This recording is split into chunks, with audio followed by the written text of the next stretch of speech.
साथियों, आप सभी का स्वागत। मैं डॉक्टर दिनेश कुमार पांडे। साथियों, आज हिंदी के खंड में हम लोग बात करेंगे वर्ण, और वर्ण के अंतर्गत हम लोग आज चर्चा करेंगे व्यंजन की।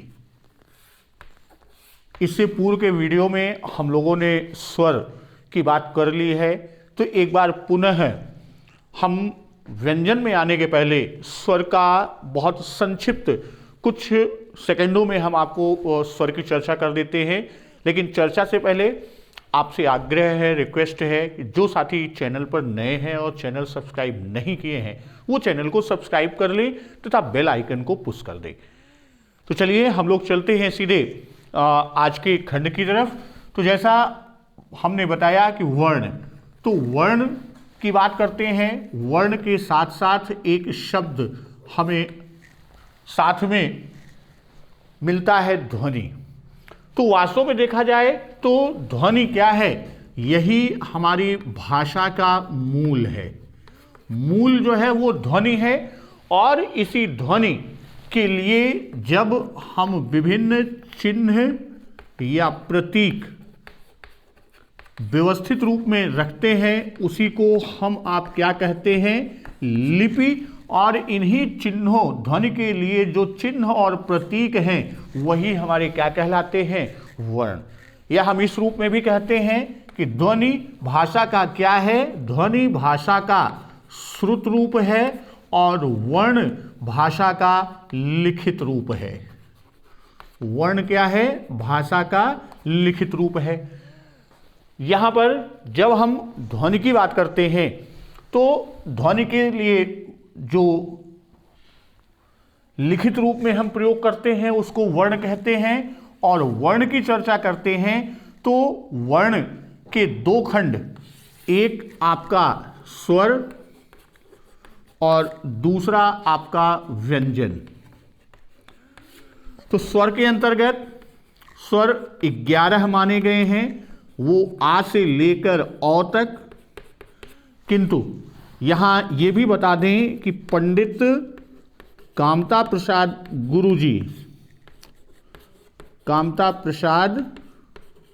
गुरु ने 10 स्वरों की चर्चा की है। यहां ये भी आपको ध्यान में रखना है। अब इन स्वरों में जब हम उच्चारण के आधार पर बात करते हैं तो आपका ह्रस्व, दीर्घ, संयुक्त और प्लुत, प्रमुख रूप से जो स्वर का विभाजन हम लेके चलते हैं, तो ह्रस्व में आपका आ, ई, उ और री थोड़ा सा अभी विवाद में है, लेकिन 11 स्वर की जब गणना करते हैं तो उसमें री भी आपका आता है। फिर दीर्घ में आपका आ, ई और उ। और संयुक्त स्वर की जब हम बात करते हैं, इसी संयुक्त को ही संधि स्वर भी कहा जाता है। तो ये संयुक्त स्वर ये विभिन्न स्वरों के योग से मिलते हैं, तो जिसमें ए, ओ और औ, ये 4 हमारे संयुक्त हैं। और प्लुत की बात करते हैं तो ये मात्रा की बात करें तो यह 2 या 2 से अधिक मात्राओं की बात होती है। 2 से अधिक मात्राओं की बात होती है। इसे द्विमात्रिक के स्थान पर इसे क्या कहते हैं? इसे त्रिमात्रिक या बहुमात्रिक भी कहते हैं। प्लुत को हम क्या कहते हैं? त्रिमात्रिक या बहुमात्रिक। और दीर्घ को हम क्या कहते हैं? ये द्विमात्रिक है। और ह्रस्व को एक मात्रिक, इस नाम से भी हम जानते हैं। तो इनकी चर्चा हुई। अब आज के खंड में हम लोग बात करेंगे व्यंजन की। तो चलिए बात करते हैं व्यंजन।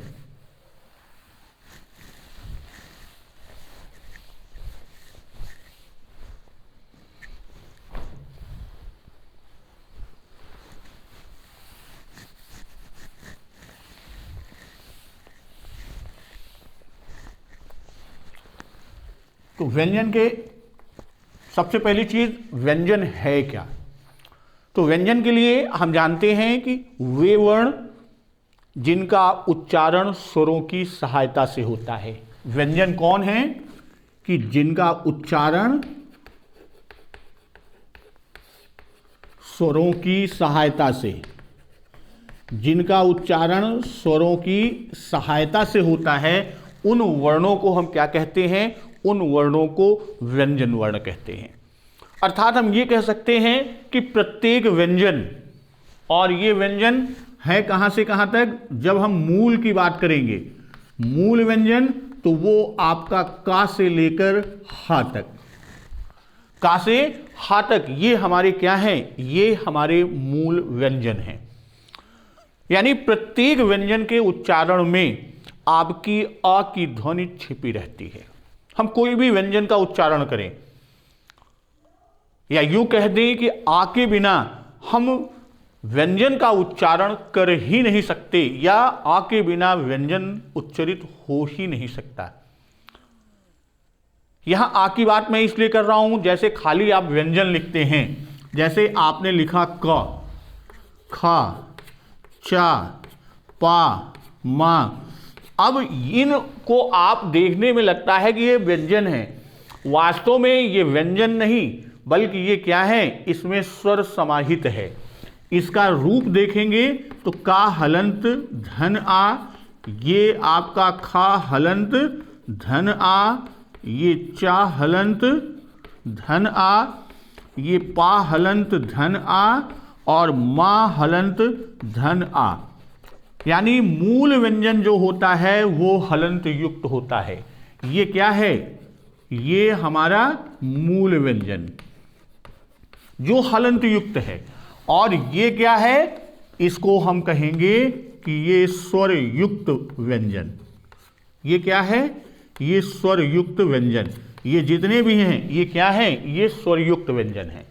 तो वही चीज यहां पे कि जिन वर्णों का उच्चारण स्वरों की सहायता से किया जाता है उनको हम व्यंजन कहते हैं।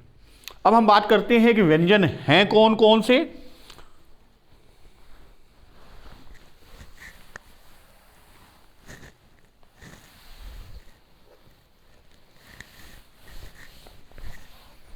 तो व्यंजन की जब हम बात करते हैं तो व्यंजन के आपके मूल व्यंजन की अभी हम बात कर रहे हैं।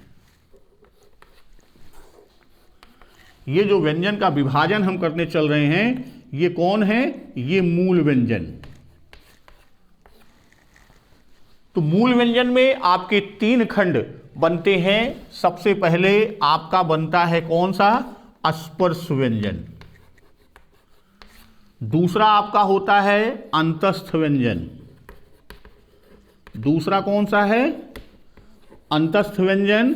और तीसरा है आपका ऊष्मीय या संघर्षी व्यंजन।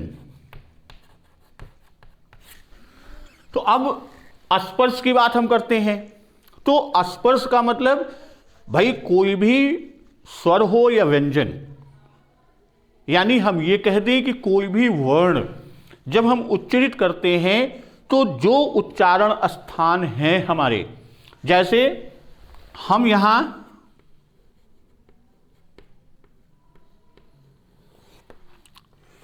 कला तो बहुत अच्छी नहीं है लेकिन समझाने के लिए हम आपको एक दिखा रहे हैं। जैसे ये हमारा क्या है? ये हमारा कंठ है, यहां से आपके फेफड़े, और ये आपका आता है यहाँ, ये आपके ओष्ठ हैं, यहाँ पर दांत है, ये नासिका है। ये खंड आपका इस तरह से बनता है। और तो यहाँ पर ये क्या है आपका? ये आपका कंठ है। ये आपका तालु है, ये आपका मूर्धा है, ये आपका जो अंदर बना हुआ ये क्या है? ये आपका दंत है, ये आपका ओष्ठ है, और ये आपका नासिका। तो वास्तव में आप देखिए तो यहाँ कंठ से लेकर वायु हमारी कंठ से होते हुए तालु, मूर्धा, दंत, ओष्ठ या नासिका से होकर बाहर की ओर निकलती है। तो ये हमारा कंठ से लेकर ओष्ठ और नासिका तक जो है ये हमारा कौकल कहलाता है। इसी को हम स्वरतंत्र कहते हैं, वाग्यंत्र कहते हैं, यानी हमारी वाणी के उच्चरित होने का यही मुख्य अंग है। तो यहाँ स्पर्श नाम इसलिए दिया गया कि यह विभिन्न उद्गम स्थानों यानी हमारे स्वरतंत्र या वाग्यंत्र के विभिन्न स्थानों को स्पर्श करते हुए यह पीछे से आगे की ओर जाने के क्रम में होता है।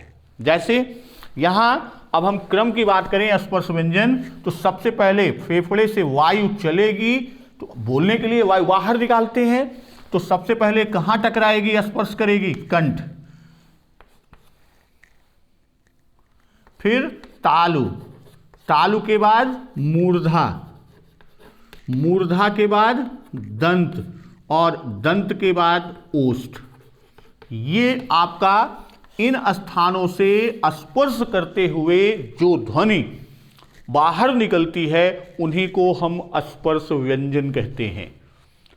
अब स्पर्श व्यंजन में है क्या क्या, हम इसको इरेज कर रहे हैं।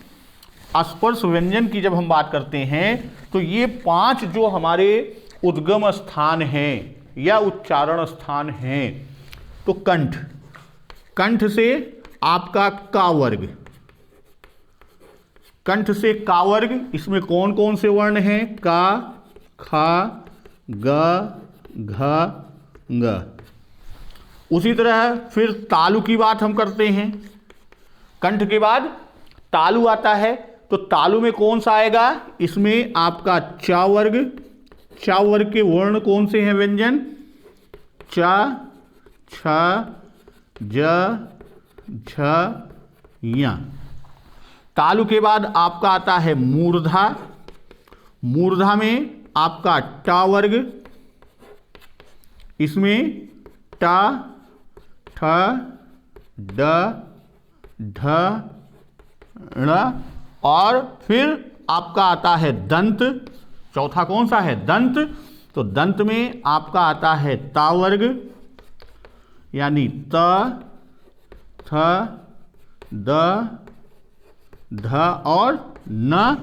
फिर अंतिम में आता है स्पर्श का ओष्ठ, इसमें आपका पा वर्ग, कौन सा, पा, फा, बा, भा और मा। तो ये हमारा क्या है, स्पर्शी व्यंजन।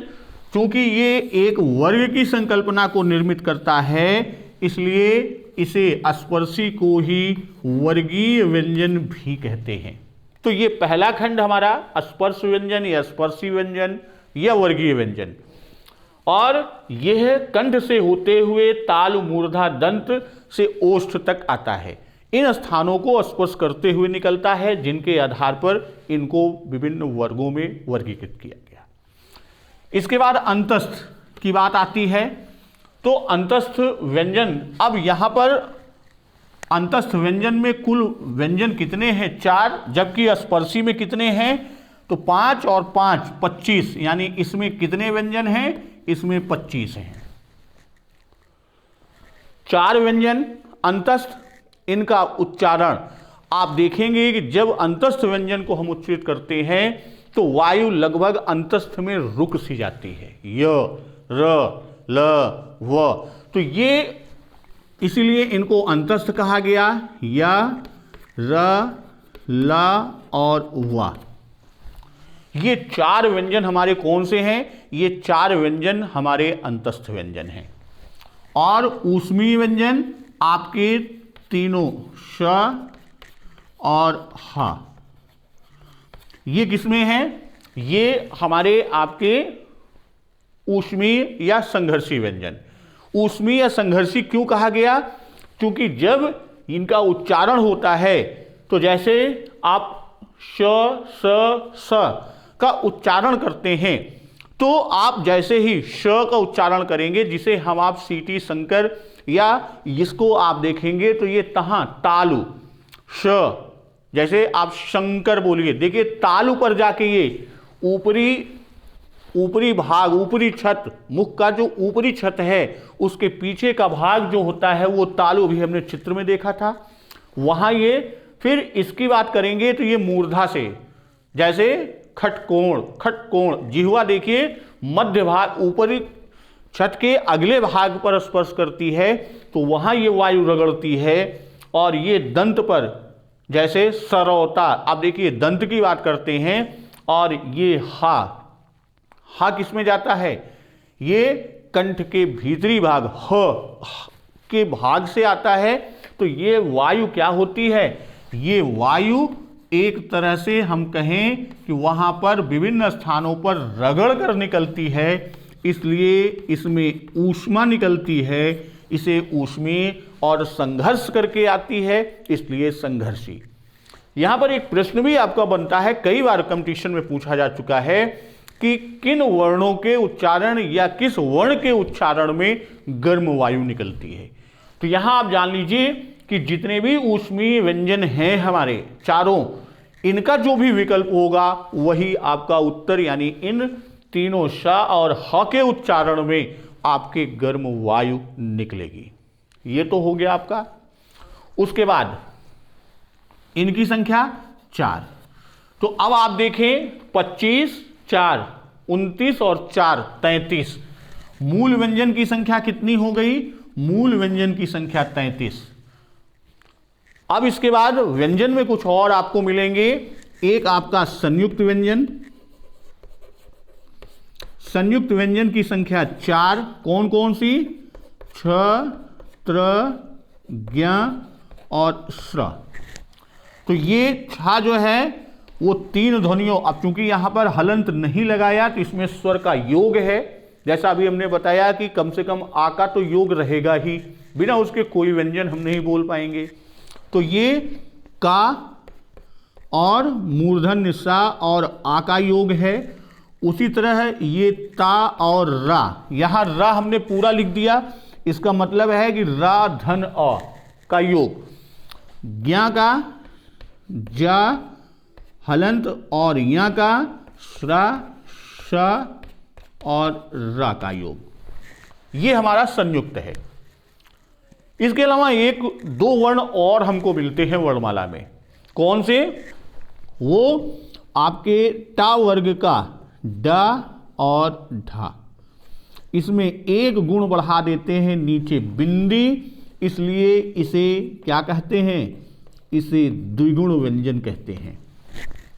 2 गुण हो गया, एक तो वर्गीय वर्ण टा वर्ग का है और दूसरा एक बिंदी, एक गुण और बढ़ गया। इसका जब उच्चारण करते हैं तो ये ऊपर की ओर जाके लुढ़क कर आती है, इसलिए इसी को हम क्या कहते हैं? इसी को उच्छिप्त व्यंजन भी कहते हैं। और एक चीज, इन वर्णों से कोई भी शब्दारंभ नहीं होता, अर्थात द्विगुण व्यंजन या उच्छिप्त व्यंजन शब्द के मध्य या अंत में पाए जाते हैं। एक और यहां चर्चा हम कर दें, जो वर्गीय वर्ण है यानी स्पर्शी व्यंजन, इनका ये पांचवां वर्ण, इसको एक नाम से और हम आप जानते हैं, इन्हीं को हम आप पंचमाक्षर भी कहते हैं।